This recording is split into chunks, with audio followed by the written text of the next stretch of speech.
The house that never went quiet. Villisca Axe Murder House. In the early hours of June 10th, 1912, the town of Villisca, Iowa, was asleep. It was a kind of town that locked its doors more out of habit than fear. Fewer than 3,000 people lived there. Everyone knew everyone. The loudest sound at night was usually the wind moving through cornfields or the distant whistle of a train passing miles away. That night, nothing unusual was reported. No screams, no gunshots, no sound of a struggle. And that is what made the morning unbearable. Shortly after 7 a.m., a neighbor named Mary Peckham noticed something strange. The Moore family, who lived just across the way, had not come out of their house. Their children were always awake early. Their father, Josiah Moore, was known to rise before sunrise. The house was silent. Mary knocked on the door. No answer. She tried again. Still nothing. Eventually, she called for help. When Josiah Moore's brother and a local sheriff entered the house, they expected illness. They found slaughter. Inside the small white wooden home, 8 people lay dead. Josiah Moore, his wife, Sarah, their 4 children, and 2 visiting girls who had stayed the night after a church event. Every one of them had been killed with an axe taken from Josiah's own shed. But what disturbed investigators was not just the brutality. It was the order. Each victim had been attacked while sleeping. No one had run. No one had escaped. The killer had moved calmly, room to room, returning some victims more than once. The axe blade had been wiped clean after the murders. All mirrors in the house were covered with cloth. All windows were covered, and a slab of raw bacon had been placed in the living room. No one could explain why. The town was flooded with reporters within hours. Then came the investigators. Then came the theories. And then came decades of silence, not because the case was solved, but because it never was. The crime scene was mishandled almost immediately. Hundreds of townspeople walked through the house before it was secured. People touched walls, picked up objects, moved bodies. Some even took souvenirs. Evidence was destroyed before it was understood. But even in that chaos, certain facts were undeniable. The killer knew what they were doing, and they were not rushed.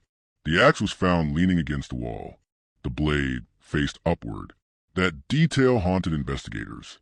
It suggested intention, not panic.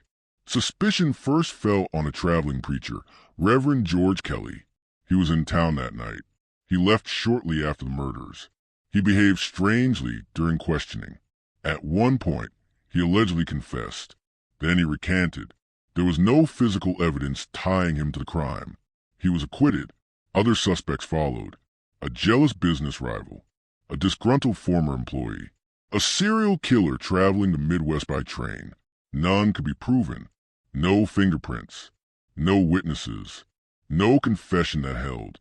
What made the case uniquely disturbing was not only the brutality, but the absence of motive. There was no robbery, no sexual assault, no obvious personal grievance. The killer did not take anything. They only stayed long enough to make sure everyone was dead.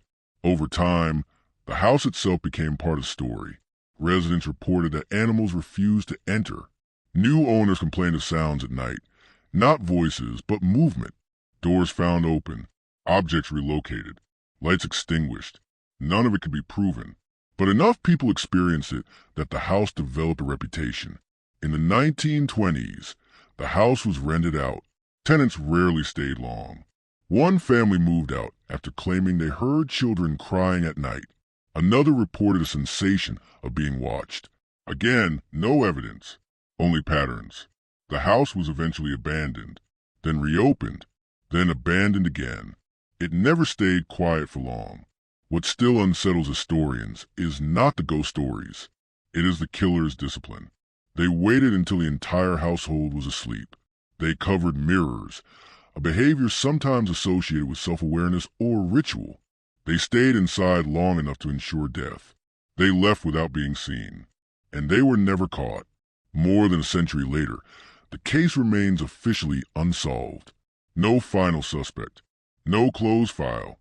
No resolution. The town of Villisca still exists. The house still stands.